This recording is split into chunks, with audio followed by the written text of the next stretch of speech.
Hello everyone, welcome to Diva Classes. This is Zivya Vadwani and today we'll be studying the story The Dreamer by Hector Hugh Munro.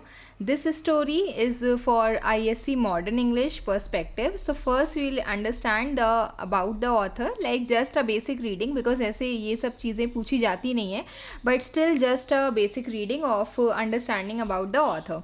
तो when you're talking about the author, that is Hector Hugh Munro. Now the pronunciation of this word is Hugh. ठीक.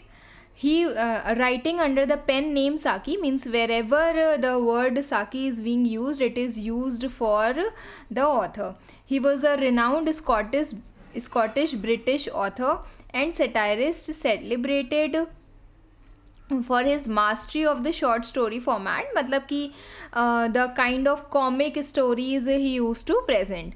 His stories are characterized by crisp wit, means the ability to answer back so quickly.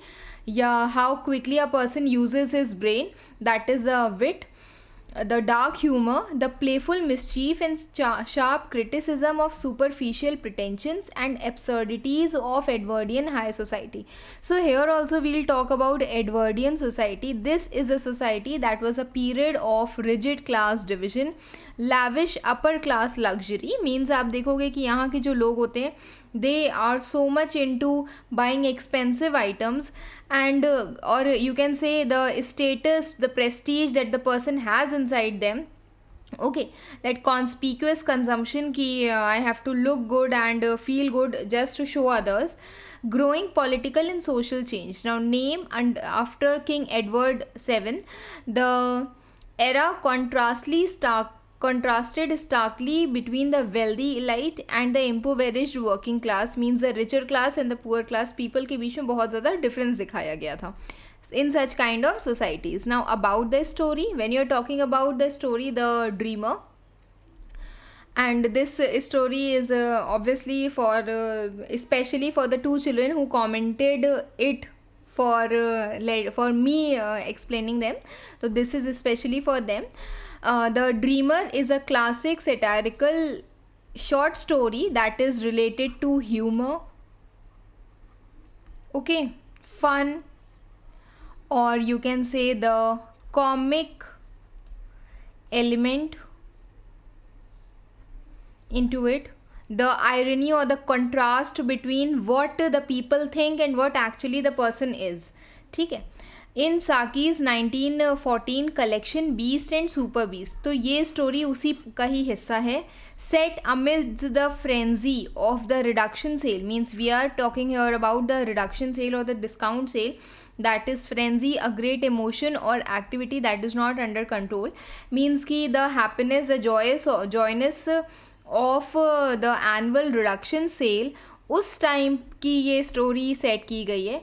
It explores how a boys seemingly aloof, means the boy, the person जिसको हम यहाँ पर सिप्रियन के नाम से जानेंगे, ठीक है, who is the Neiphiu of the lady that is Mrs camping. We are seeing here only the two main characters, that is the lady Mrs. Camping and उनकी जो nephew हैं, that is Cyprian.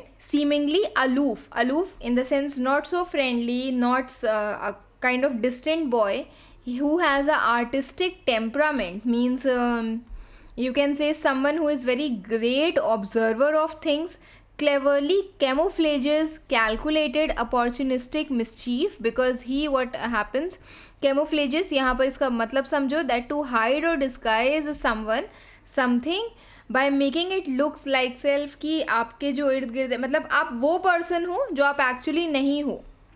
Camouflage word वहाँ पर use होता है because वहाँ पे जब soldiers they wear the that uniform जो ऐसी लगती है जैसे कि इन द आप खुद ही एक फॉरेस्ट का हिस्सा हो, तो वैसे ही यहाँ पर this word is being used as a verb कि the person is hiding what he actually is. Okay. And artistic temperament, a personality profile marked by high sensitivity, intense emotional depth and strong drive for creative expression, means he is someone who is very creatively opportunistic person he is. तो यहाँ पर हम उसके बारे में जानेंगे how. ठीक है. Cyprian, Mrs. Kemping's adolescent nephew, who is not yet 18, मतलब वो अपनी टीनेज में है. He possesses the dreamy far off look of a poet, मतलब जिसको कंसिडर किया गया यहाँ पर एज अ पोएट और अ हाउस एजेंट. ऐसे समझो कि a poet who is not into so much of materialistic world, जो अपनी ही चीज़ों में खोया रहता हो. ठीक है. जिसको the strong sense of observing, जो नॉर्मल ह्यूमन बींग्स नहीं कर सकते, वो ये ऑब्जर्व कर सकता था. With hair smoothly brushed back, arriving bare headed at a store, मतलब वो मिसेस कैम्पिंग्स के साथ आता है, एडेला कैम्पिंग्स के साथ आता है. और बेयर हेड मतलब हैट जो लोग पहनते हैं वो पहन के वो नहीं आता है. And under the pretence of convenience, वो ये बताता है कि मैं because I am feeling little better और convenient with this no hat, he cleverly uses the convention of bare headed shop assistant. और वो क्या करता है, वो ऐसे बिहेव करता है जैसे वो शॉप असिस्टेंट है, और उसके बाद वो जो लोग वहाँ से शॉपिंग कर रहे होते हैं उनका मनी वो कमा लेता है. He earns a certain sum amount of money also, because वो कुछ गुड्स जो है वो ऐसे ही सेल कर देता है टू द पीपल. ओके, जो वहाँ के द कस्टमर्स होते हैं. Then Mrs Adela Camping, she is a Cyprian's aunt. She is a conventional middle class Edwardian lady while claiming superiority over the ordinary bargain hunters. Means ऐसे तो उसको that people who do bargaining उसको नहीं पसंद है, but she compulsively holds unnecessary sales items. but उसको वो जो सेल की चीज़ें होती है उसको बड़ी अच्छी लगती हैं. She fears social non-conformity, worrying Cyprian might become a nut. Means a nut is a person who is extravagantly dressed. कोई वो पर्सन जो बहुत ही ज़्यादा एक्सपेंडिचर करता है, खर्चा करता है, तो उसको ऐसा लगता है कि हो सकता है कि Cyprian also becomes like this and uses him primarily as a convenient parcel carrier. तो वो सोचती कि मैं खुद जाऊँगी शॉपिंग पे तो मुझे खुद अपना सामान उठाना पड़ेगा, तो चलो इसको ले करके चलते हैं. Now the lady shopper and the canon. The canon, we are talking here about the priest, and the lady shopper, the other person जो वहाँ पर सामान खरीदता है. अनसस्पेक्टिंग कस्टमर्स, जो जिनको बिल्कुल शक नहीं हुआ कि ये जो सिप्रियन है ये एक्चुअली सेल्स पर्सन है या खुद एक कस्टमर है, because obviously he came as a customer. They went to the sales rush who mistake bareheaded Cyprian for a genuine shop assistant, और अपने से ही वो पैसा उसको हैंड ओवर कर देते हैं कि हम ये सामान खरीद रहे हैं, पैसा आप यहीं पर ही ले लीजिए. तो and the canon also does the same thing, he is also the priest. ठीक है. Now we are talking about the little summary of it. Again the same thing. Then we will understand the line by line explanation. Mrs. Adela Camping, he brings her nephew Cyprian along a shopping spree. That is a limited time period के लिए a short time that you spend during. स्प्री होते हैं कि जब आप shopping के लिए या कहीं घूमने जाने के लिए थोड़े छोटे समय के लिए फॉर अ शॉर्ट प्लेजर आप बाहर आते हो. ठीक है. Where at Walpurgis and Nettlepink's annual sales, मतलब कि ये देयर इज़ अ प्लेस, ठीक, is an august high and department store style establishment, London में it is made, that lowers the prices for an entire week as a concession to trade observances, so that उसके जो trade है थोड़ा सा hike पकड़ लें. तो this is a place in London. Okay. And वहीं पर ही वो उसको लेकर के आती है. Then to serve as a male escort, कि एज अ ऑनर कोई मेरे साथ चले, बिकॉज मैं अकेले जाऊँगी तो मुझे खुद अपना सामान पकड़ना पड़ेगा. एंड अ पार्सल कैरियर की जैसे वो उसको लेकर आती है साथ में. She notices mid alarm that Cyprian has arrive without a hat. तो वो वहीं पर ही आधे रास्ते इन द सेंस कि when she is there, because वो उससे बोलती है कि डायरेक्टली तुम मुझे इसी स्टोर पे मिलना. तो वहीं पे वो उसको देखती है, कहती कि तुम बिना हैट के क्यों आए हो.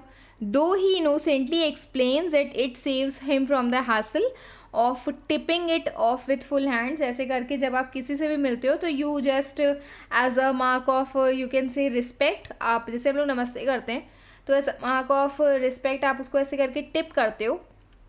तो उस चीज़ से मैं बच जाऊँगा.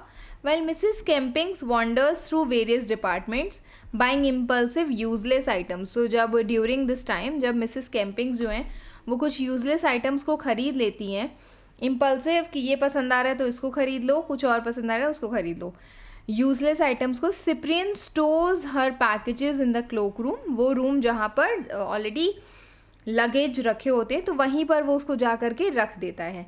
And he slips away means he goes back. Okay, in crowded leather goods section, उसके बाद जब लेदर गुड्स सेक्शन पे ये लोग पहुंचते हैं जहाँ पर बहुत भीड़ होती है, a desperate shopper mistakes the bare headed Cyprian for a clerk. उसको लगता है कि एक लेडी शॉपर आती है जिसको लगता है कि वो एक सेल्स क्लर्क है। सिप्रियन कार्मली सेल्स हर एक्सपेंसिव हैंडबैग, वो उसको हैंडबैग सेल कर देता है, उसको उस लेडी को लगता है कि ये सेल्स असिस्टेंट है, तो लेडी उससे कुछ पूछती है और उसके बाद वो बैग उसी से ले करके, उसी के सामने बैग उठा करके वो उसको पैसा हैंड ओवर कर देती है। Allows her to walk away with it unwrapped, और उसके बाद वो अनरैप्ड उसको लेकर वहाँ से चलती बनती है। When Mrs. Kempings faints from the shock and recovers, जब वो दूर से देखती है और वो चकरा के गिर जाती है, and she recovers, she finds Cyprian in the book section, और उसके बाद वो बुक सेक्शन में उसको देखती है जहाँ पे again he is seen as a dreamy gaze, जब वो again he is with that glitter in his eyes that is still deeper than ever.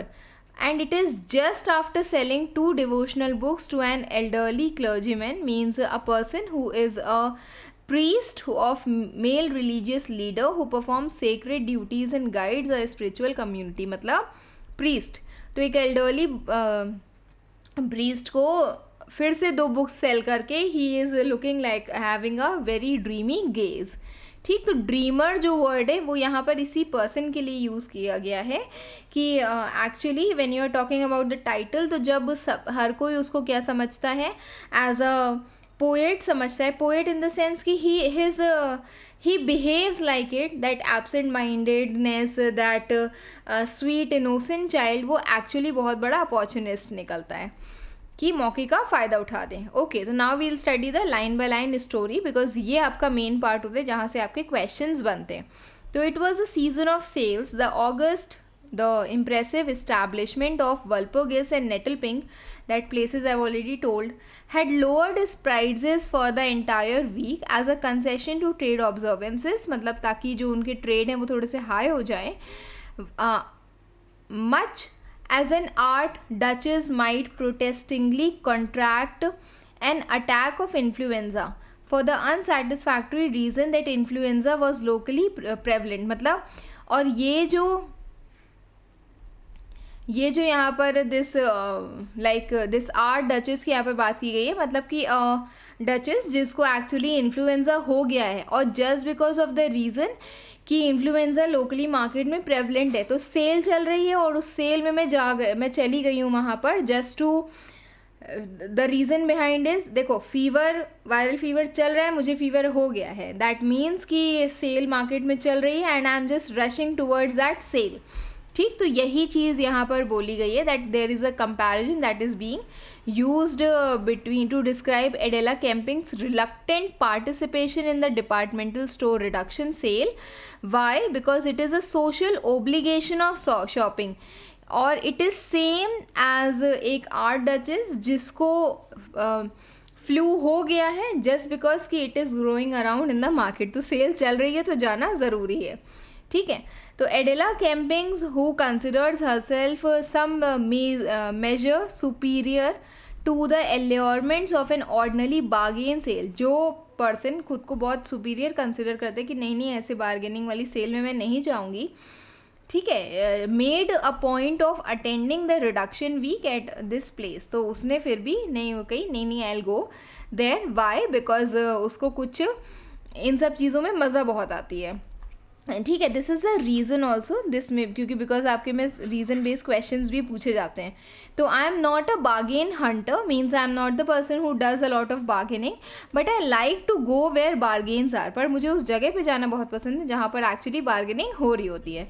This shows that beneath her surface strength of the character, character of a superior lady, there flowed a gracious undercurrent of human weakness. That human weakness जहाँ पर आप हर उस by one get one, that 50% of, 50 कुछ छोड़ करके जहाँ पर 40 लिखा हुआ है, तो ऐसी हर उस जगह पर आप जाना पसंद करते हो. That gracious undercurrent of, ठीक है, that in her veins there is a lot of human weakness, जो आपको अगेन वो एक मिडिल क्लास फैमिली तक ले जाती है. तो वो उसके साथ बहुत है. आई am not a bargain Hunter. It pokes fun at her character by showing that how stern she is, how formidable exterior, मतलब उसका जो बाहर का जो डर है, it is hiding because she is behaving like a very ordinary eager weakness for a retail or shopping bargains.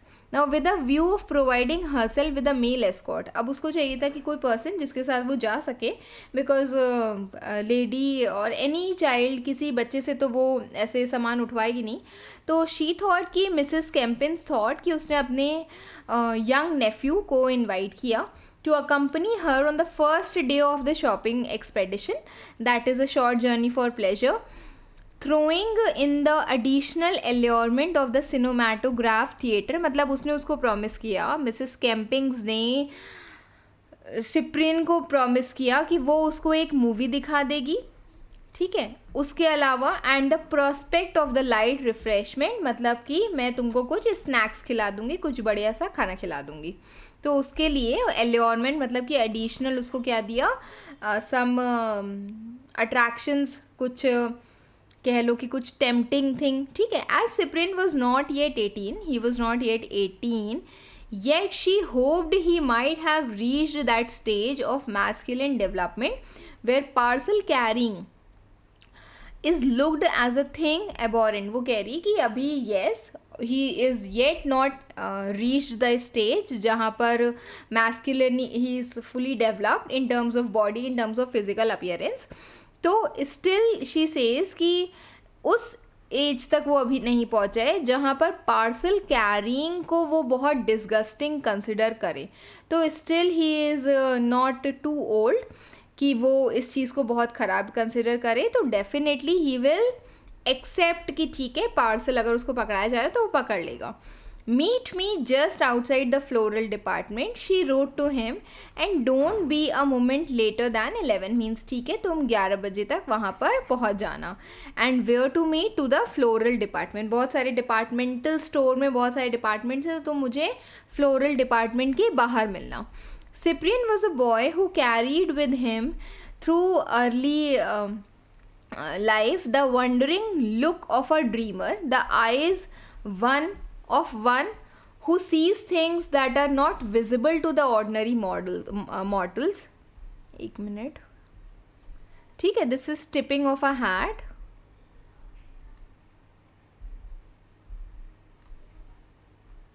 This is the kind of scene that you can see there. ठीक है, बहुत सारी भीड़ है. द पर्सन, अभी तो इसने hat पकड़ी हुई है but he is not with the hat. Then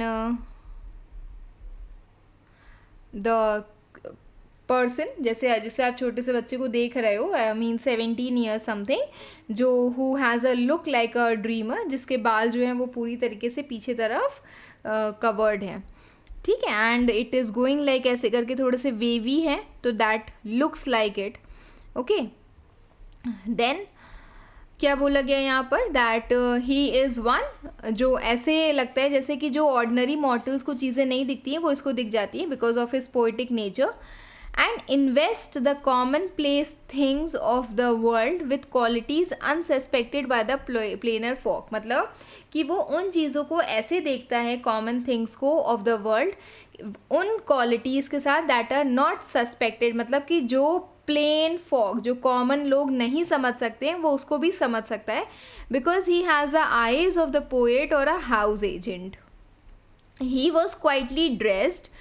Normally he was dressed like that sartorial quietude which frequently accompanies early adolescence. Means जब आप अपनी early adolescence stage में हो तो there is a kind of way you look like, ठीक, and is usually attributed by novel writers to the influence of the widowed mother, और ऐसे लग रहा है उसको देख करके कि as if he is having like उसको देख करके ऐसे लग रहा है he is so quiet, he is a young teenager who is so quiet, और ऐसे लग रहा है जैसे he has been carried up और brought up from by a widow, जो थोड़ी सी शांत स्वभाव के होते हैं, वो ऐसे लग रहा है कि that he has been brought up by a widow mother. His hair were brushed back in a smoothness of the ribbon seaweed, means ऐसे लग रहा था कि उसके जो बाल हैं वो एकदम प्रॉपरली जैसे सीवीड होता है, ठीक है, उसी के जैसे इसके बाल जो हैं पीछे एकदम नाइसली रिबन्ड है. Seamed with a narrow furrow that scarcely aimed being a parting, means ऐसे लग रहा था कि जैसे सम वेवीनेस होती है बालों में, जैसे अभी आई शो, तो वैसे करके वो बने हुए थे. His aunt particularly noted this item of his toilet, that is his clothing or appearance, when they met at an appointed rendezvous meeting और डेट टाइम, जहाँ पर वो स्पेसिफिक प्लेस पर मिले, तो उन्होंने सबसे पहले यही चीज़ नोटिस की.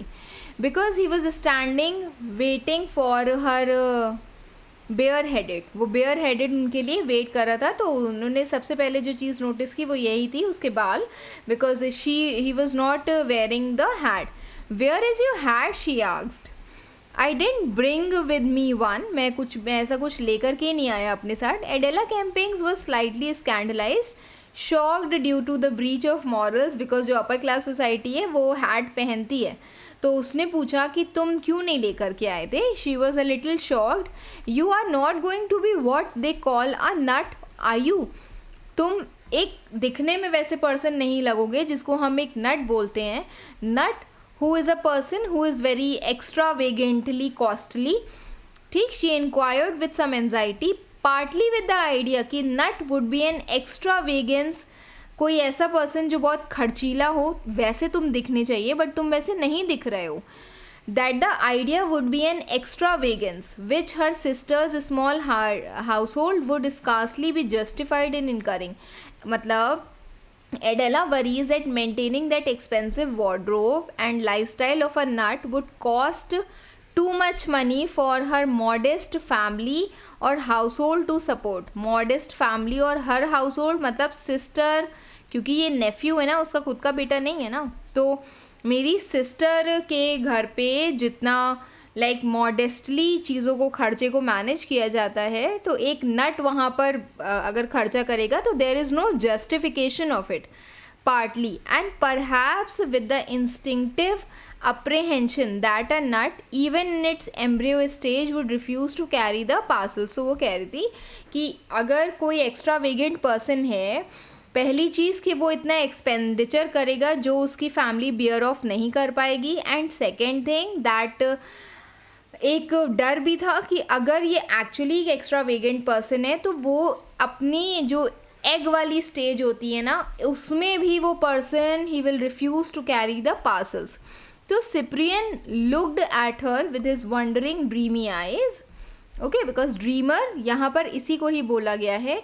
I didn't bring a hat because it is too. Now this is the reason. This is again an important thing that you should understand. वो कह रहे हैं मैं hat नहीं लेकर के आया because this is such a nuisance when one is shopping. Because when one is shopping, ये एक न्यूसेंस के जैसी होती है, एक बकवास सी चीज़ होती है. I mean it is so awkward if one meets any one. तो ये बड़ा ऑकवर्ड लगता है कि अगर मैं किसी से मिल रहा हूँ then I have to take one hat, मतलब take one's hat off when one's hands are full of parcel. So अगर मुझे पार्सल पकड़ने हैं तो फिर अब मैं उसमें सब पार्सल छोड़ करके अपनी हैट को ऐसे करके बाहर करूँ. इफ़ वन हैज़ेंट गॉट, अगर मेरे पास कोई हैट होगी नहीं तो मुझे हटानी नहीं पड़ेगी. मतलब देखो यहाँ पर आप इसको लिख सकते हो हिज मैनिपुलेशन स्किल्स, क्योंकि यहाँ पर वो उसको श्योर मैनिपुलेशन कर रहा है. क्योंकि अभी हमें आगे जाके पता चलेगा कि वो बैग जो है वो कहीं रख देता है. क्लोक रूम बताया था मैंने, वहीं पर ही जा कर के वो बैग्स भी रख देता है. वो पकड़ता भी नहीं है बैग, वो बेयर हेडेड भी आता है और वो मैनिपुलेट करके उसको समझा भी देता है कि हाँ मुझे हैट भी नहीं पहननी थी. Mrs camping side with great relief कि चलो ठीक है, कुछ तो मेरा फ़ायदा हो रहा है. Her worst fear had been laid at rest. तो वो उसका वर्स्ट फियर ये था कि if actually he is a nut तो he is not going to carry the parcels also. तो यहाँ पर उसने बोला कि नहीं नहीं, मुझे पार्सल पकड़ने, इसलिए ही मैं हैट नहीं पहन करके आया, ताकि हमको किसी को वहाँ पर ऐसे करके ग्रीट ना करना पड़े. It is more orthodox to wear a hat. तो कह रही है, वो कह रहे हैं कि वन ऑफ द अच्छा, this is given by the lady that is aunt. उन्होंने बोला कि हाँ, this is very orthodox also to wear a hat, she observe, and then turned her attention quickly to the business in hand. What was the business in hand? That shopping at the reduction sale. ये चीज़ों पर बहुत ध्यान दो, because जब आप text को पढ़ोगे you are suppose to write these things. अगर आपसे MCQs में पूछ लेते what is this business in hand, तो business in hand in the story is the shopping for which the lady came here. Okay, we will go first to the table linen counter. She said, leading the way in that direction. I should look at some napkins. तो वो कहते हैं कि the lady says कि Mrs कैम्पिंस कहती कि पहले हम लोग टेबल काउंटर की तरफ, टेबल लिनन काउंटर की तरफ चलेंगे जहाँ पर टेबल कवर्स होते हैं, और उसके बाद फिर I should look like to at some napkins also. वहाँ पर नैपकिन्स भी हैं, वहाँ पर भी I will go and see. The wondering look deepened in wondering, that thoughtful look we can say. Look deepened at Cyprian's eyes because he followed his aunt. He belonged to a generation that is supposed to be over fond of the role of a mere spectator. Means वो observer के जैसे वहाँ पर था, वो he was of that generation जहाँ पर वो बहुत शांति से चीज़ों को समझ रहा था, ऑब्जर्व कर रहा था. But looking at the napkins that one did not mean to buy was a pleasure beyond his comprehension. पर ऐसी चीज़ को देखना, जब मुझे पता है कि ये जो लेडी मेरे साथ आई है, मैं सिप्रियन हूँ, ये जो लेडी मेरे साथ आई है ये नैपकिन को देख रही, पर मुझे पता है कि ये नैपकिन खरीदेगी नहीं, ठीक है, इज़ जस्ट अ प्लेजर, जो मेरी समझ के बाहर है, जो मेरी अंडरस्टैंडिंग के बाहर है. मेरी कौन, किसकी अंडरस्टैंडिंग? सिप्रियन की understanding. Mrs Campings held 1 or 2 नैपकिन्स up to the light and stared fixedly at them. उसने ऐसे करके नैपकिन्स को बड़े ध्यान से वो देख रही थी, as though she half expected to find some revolutionary cipher written on them in scarcely visible ink. और ऐसे लग रहा था कि वो किसी मैसेज को, that is in the secret code, वो उसको देखने की कोशिश कर रही है जो स्कार्सली, हार्डली विजिबल इंक में लिखा हुआ है, that is not being visible at all. Then she suddenly broke away in the direction जहाँ पर ग्लासवेयर डिपार्टमेंट था. तुरंत वो वहाँ से नैपकिन छोड़ करके उधर मुड़ गई. Millicent asked me to get her. Now this is some person's name जिसके बारे में वो लेडी बात कर रही है कि इस पर्सन ने मुझे, जैसे होता है ना कि किसी ने मुझे बोला ये ला देना, किसी ने बोला वो ला देना, तो दिस इज़ द नेबर्स और the acquaintance of the lady जिसने मुझसे बोला है कि उसको मैं एक कपल ऑफ डिकैंटर्स ला दूँ if there were any going really cheap. तो these are the kind of एक मिनट, ये द ग्लासवेयर, जो डिज़ाइनर ग्लासवेयर होती है उनकी बात हो रही है यहाँ पर. तो शी सेज कि उसने मुझे, किसी पर्सन ने मुझे बोला है कि ये भी ला देने को. किसने? मिलिसेंट ने. She explain on her way and I really do want, and मुझे भी एक सैलड बोल चाहिए. I can come back to the napkins, बाद में मैं I come to the napkins. Then she handled and scrutinized a large number of decanters, that is a decorative glass or a crystal vessel to hold and serve liquids, and there is a long series of salad bowls. Finally she also bought 7 chrysanthemum vases, means उसने ये भी खरीदा और उसने chrysanthemum the flower and उसके लिए जो vases होते हैं वो भी उसने खरीदे, ठीक. Then no one uses these kinds of vase nowadays. अब ये ज़माने में कोई ये सब चीज़ें नहीं खरीदता है. She informed Cyprian, but they will do for presents next Christmas. But किसी को गिफ्ट करने के लिए बहुत अच्छी चीज़ है जो हम नेक्स्ट क्रिसमस में करेंगे.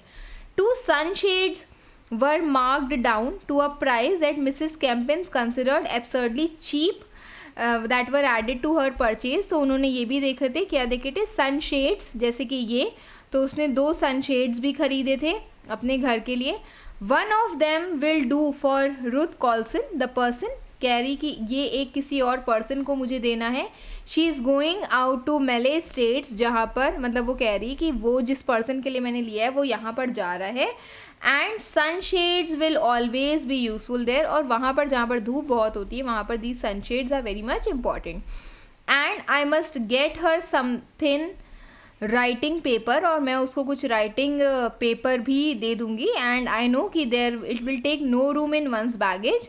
और जब कोई कहीं जा रहा है तो वो बैगेज में उसमें ज़रा सा भी जगह नहीं खाएगा. Mrs Campings bought stacks of writing paper. उसने खूब सारे बंडल्स ऑफ राइटिंग पेपर खरीद लिए. वो बहुत सस्ते थे. And it went so flat in a trunk और the portmanteau means that is a carrying bag. Travelling bag कह सकते हो. This is portmanteau. या फिर एक लगेज के जैसे आप कह सकते हो. That is a travelling bag और a suitcase that opens into 2 equal hinged compartment. जब इसको आप ओपन करते हो तो एकदम हाफ ऑफ हो जाता है, जैसे पहले के ज़माने में अटैची चलती थी, ठीक वैसे ही. She also bought a few envelopes. Envelope somehow seemed rather an extravagance as compared to note paper. मतलब नोट पेपर की जगह पर क्या खरीद लिया उसने? एनवलप्स खरीद लिए. Do you think that Ruth will like blue और ग्रे पेपर?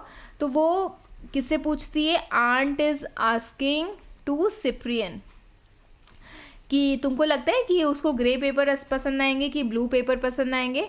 तो सिप्रियन कहता है ग्रे पेपर. और वो उस पर्सन के लिए बोल रहा है जिससे वो कभी मिला भी नहीं है, ठीक है. Have you any mauve note paper of this quality? तो वो पूछती है this is a kind of a purple colour. आप इसको लाइट लैवेंडर शेड कह सकते हो, मॉव कलर. तो वो कह रही है कि क्या, अडेला पूछती है असिस्टेंट से कि क्या तुम्हारे पास कोई ऐसा भी है जो मतलब कलर का पेपर है that is of mauve colour note paper? तो वो कहता है we haven't any mauve. No, मेरे पास नहीं है. But we have 2 shades that is green and darker shade of grey. तो Mrs Chemping inspected the greens and the darker shades and then chooses the blue. और उसने क्या बोला था? Grey. Now we can have, एक minute, हाँ, now we can have some lunch, she said. Cyprian behaved in a very good exemplary fashion in the refreshment department and he was very happy also खाना वाना देख करके. Cheerfully accepted a fish cake and a mince pie. This is mince pie, something that is meeta, looking like meeta I never had. And this is a fish cake. हम लोग के भाषा में कबाब जैसा लग रहा है ये, ओके. और एनी सॉर्ट ऑफ टिक्की जैसा. तो नॉट एज अ फिश वाला केक कि जिसको हम कट कर सकते हैं.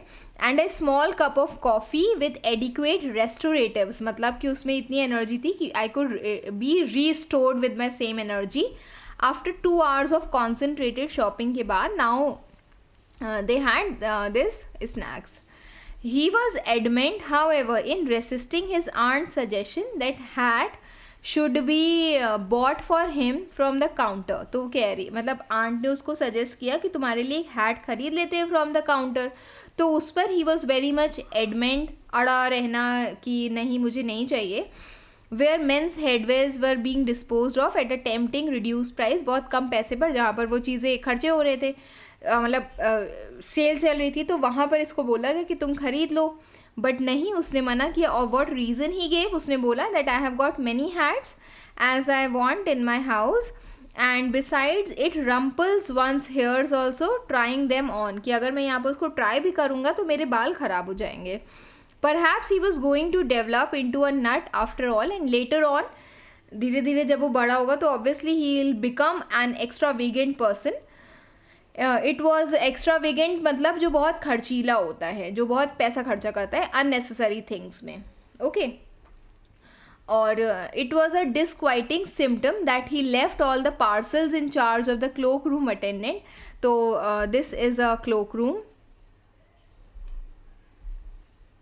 एक minute, this is the cloak room.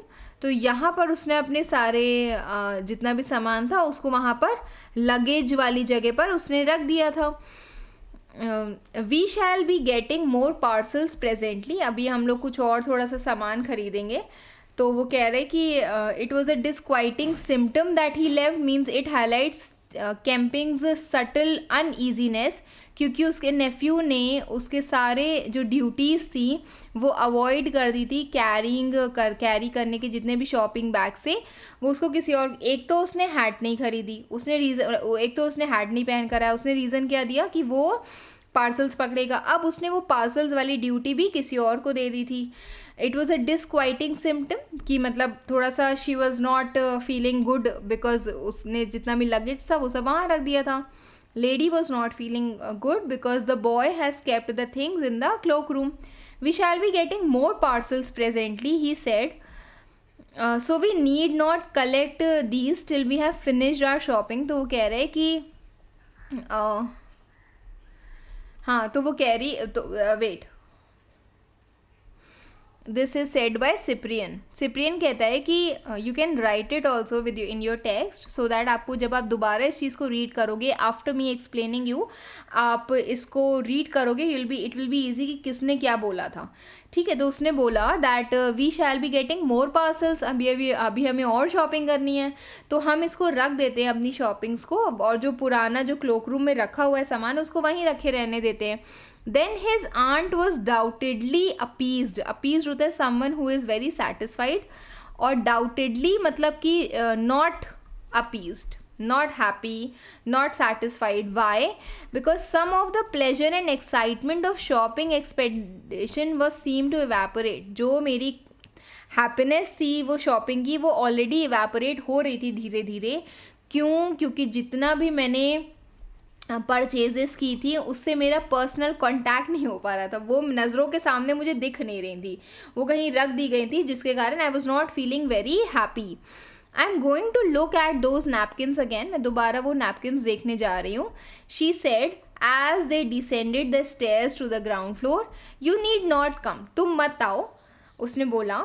As a dreamy look in the boy's eyes changed for a moment into a mute protest, कि अब थोड़ा उसको लगा, लड़के को थोड़ा सा चिड़न से, प्रिय को थोड़ा चिड़न लग रहा था कि अभी और सामान खरीदना है एंड ऑल. तो इट वाज नॉट, जो ड्रीमी आइज थी अब वो थोड़ी सी प्रोटेस्ट में चेंज हो गई थी, अबे यार अभी और सामान खरीदना है.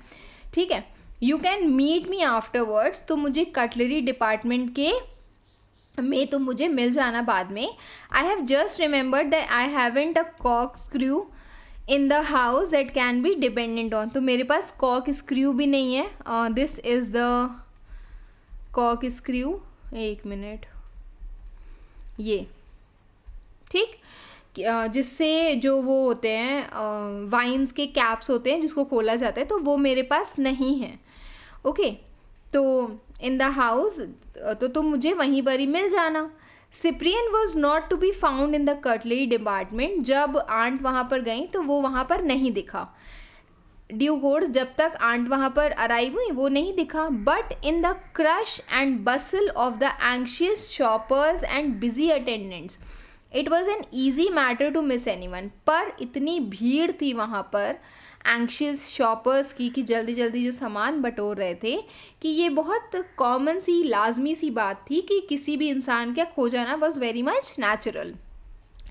It was in the leather goods department that some quarter an hour later Mrs. Kempins caught sight of her nephew. वो जब इधर उधर घूम घूम करके एक घंटे पहले उसने बोला कटलरी डिपार्टमेंट में आने के लिए, ही डिडंट कम. एक घंटे बाद वो उनको लेदर डिपार्टमेंट में मिली थी. उसने देखा, एक थोड़ी सी उसको नज़र पड़ी कि अच्छा ये नेफ्यू है मेरा, तो उसकी नज़र पड़ी. Separated from her by a rampart of suitcase, मतलब there is a defensive wall जहाँ पर सिर्फ बहुत सारे सूटकेसेस रखे. सूटकेस क्यों? क्योंकि वो एक लेदर डिपार्टमेंट था, तो ऑब्वियसली बहुत सारे बैग्स, जितने भी लेदर के सूटकेसेस हैं सब वहाँ पर रखे हुए थे. And there was also portmanteaus, that was the traveling bags, and they were all hemmed in by the jostling crush of human beings and separated by her by a rampant, means एक defensive wall of suitcases और traveling bags भी, and they all trapped in by the jostling crush of human beings. और वो जितने भी bags and all थे वो सब, बहुत सारा वहाँ पर ह्यूमन बींग्स भी थे, तो also every one was trapped there, like so many, बहुत ज़्यादा भीड़ भाड़ थी. That now invaded every corner of the great shopping emporium.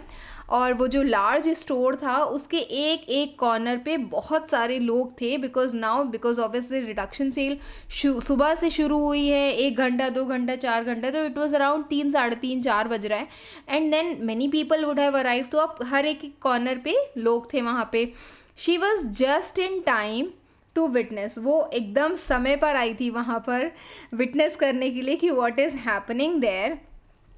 There was a pardonable but other embarrassing mistake, एक फॉरगिवन टू बी, मतलब एक माइनर मिस्टेक जिसको हम भूल सकते हैं या माफ़ कर सकते हैं, but it was actually rather embarrassing also on the part of that lady, एक lady who had wriggled to move her way with an unstable determination towards, वो मतलब एक देयर वॉज अ लेडी जो बेयर हेडेड सिप्रियन के पास आ रही थी and now she was breathlessly demanding the sale price of the hand bag. जैसे अक्सर ऐसा होता है कि हम कभी शॉपिंग मॉल या कहीं पे भी इवन जाते हैं, नॉट एग्जैक्टली शॉपिंग मॉल, तो हमें ऐसे लगता है डिपार्टमेंटल स्टोर्स में स्पेशली, तो हमें ऐसा लगता है कि ये पर्सन जो है वो सेल्स कीपर है, लेकिन हम लोग क्या करते हैं, हम लोग जितना भी पैसा होता है वो काउंटर पे देते हैं जहाँ पर बिलिंग हो रही होती है।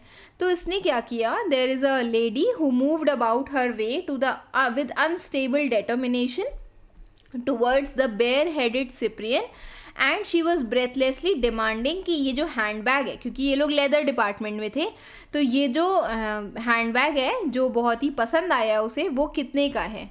There now exclaimed Adela to herself, अच्छा वो वहाँ पर है।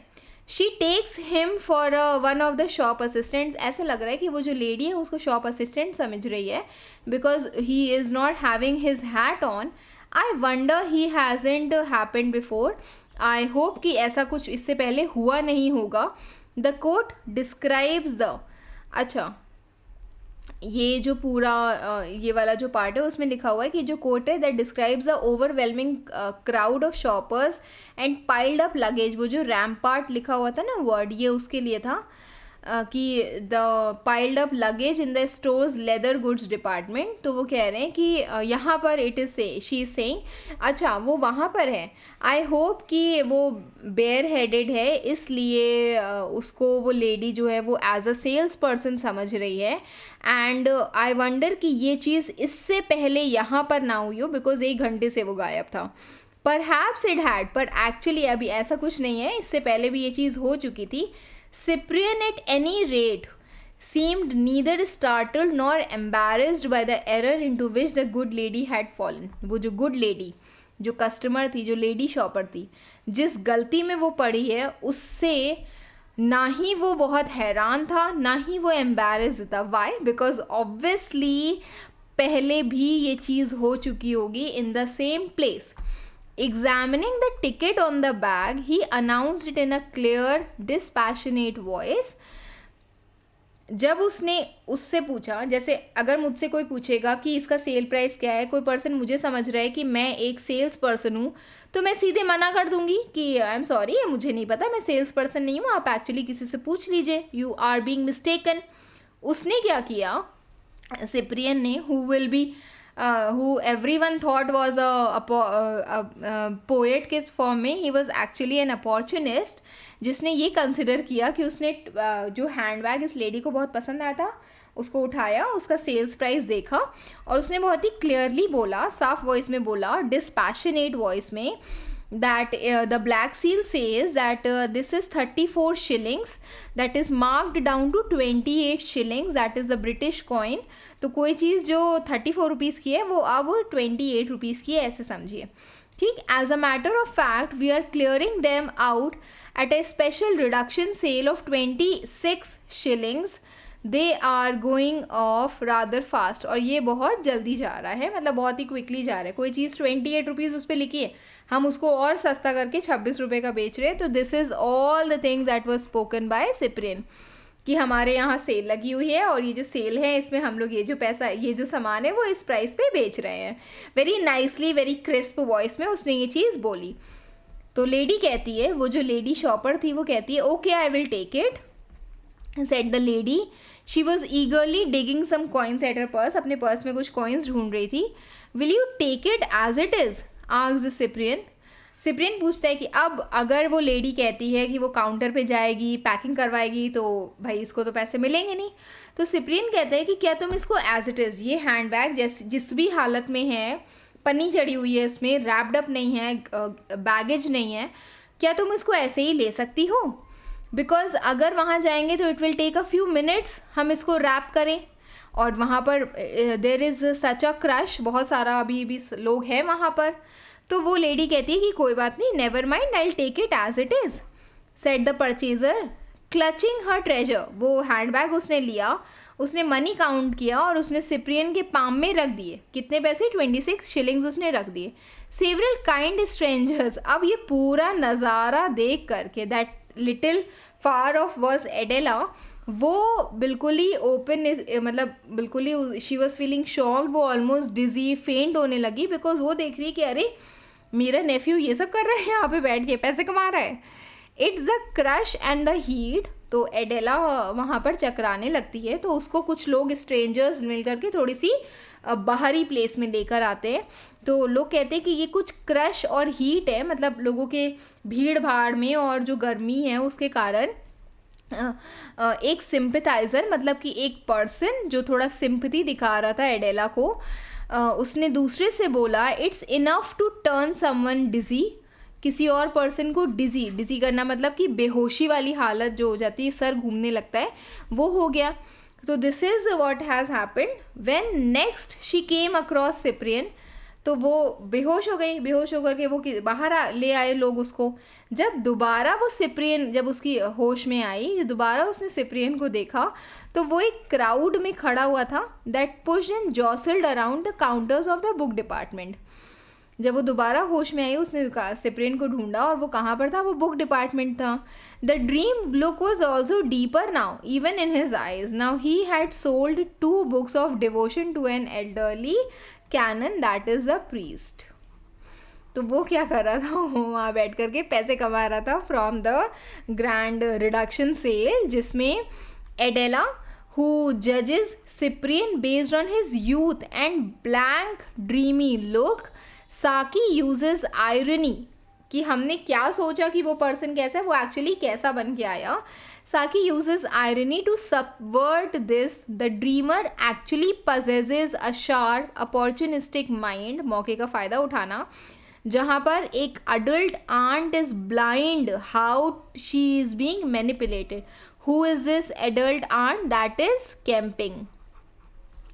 The lady Adela is being मतलब shown as a blind lady in the sense कि जो खुद हमने सोचा कि ये जो पर्सन है, कैंपिंग है, सॉरी सिप्रियन है, वो थोड़ा सा बुद्धू है या फिर एब्सेंट माइंडेड है, but actually it is that lady in the sense कि इनकी जो आंट हैं, जो एडेला है, जो actually was being manipulated by him. ठीक, तो major themes are deceptive appearances versus reality, कि हमने उसको wandering look of a dreamer दिया, but actually he is considered as a person who is having calculated mind. The climax of this story occurs to be very snobby aunt. When the snobby aunt Adela Camping discovers कि उसका जो absent minded hatless nephew Cyprian है, that is deeply engaged in acting like a retail clerk, वो devotional book cell कर रहा है, वो hand bag cell कर रहा है, और ढेर सारा उसने पैसा ऐड के रखा हुआ है some not so intelligent customers से। Okay, then the second theme is that satire of Edwardian consumerism and false economy, जहाँ पर again her consumer greeds contrast humorously with Cyprian's direct illicit financial gains. About the contrast between the lady's greed and Cyprian's dark illicit financial gains. Then social conformity and rigidity. Conformity, जहाँ पर Mrs कैम्पिन्स is स्कैंडलाइज्ड, वो थोड़ी सी shocked है कि ये bear headed क्यों है, and ironically it also precisely refers to the strict sartorial code where only clerks were bareheaded indoors. तो सिप्रियन को भी सबने कैसे समझा, जैसे कि एक क्लर्क है और उसको जितना भी पैसा था that was being given also.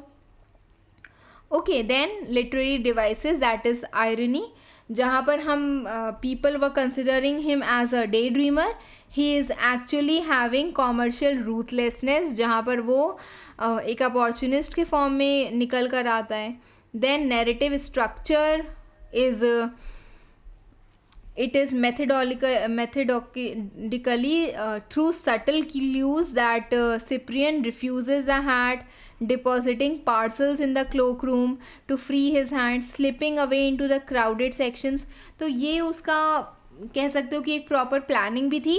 And then the climax in the leather goods department and the closing punch line in the devotional books department delivers Saki's trademark cynical surprise ending, जहाँ पर हम completely ऐसे show कर रहे हैं कि moral pity that he is using undue advantage of the customers and the commercial pretense are equally susceptible to clever subversion. कि मतलब person if anyone is clever तो वहाँ पर फिर उसका जो कॉमर्शियल गेन्स वाला नेचर है वो ज़्यादा हावी हो जाता है. The title that says the dreamer is fully justifies, क्योंकि यहाँ पर हम ड्रीमर किसको कंसिडर कर रहे हैं, सिप्रियन को कंसिडर कर रहे हैं, who is a young man जिसको उसकी आंट एंड सोसाइटी कंसिडर करती है as absent minded dreamer, because बाद में he cleverly exploits the exact perception for profit. Beneath his dreamy, hatless, innocent exterior, there is a sharp, opportunistic, entrepreneurial spirit. He uses his dreamy look to blend into chaotic shop environment. He successfully poses himself as a shopping assistant and he confuses customers and pockets some cash also. Hence is the dreamer over. I hope you all have understood. Story आपको समझ में आई होगी अगर, तो आप इसके further the theme, the title, the justification, the setting, everything तक आप बहुत ही अच्छे से पहुंच सकते हो. तो I hope this much is clear to you. Keep preparing. Best wishes. Thank you.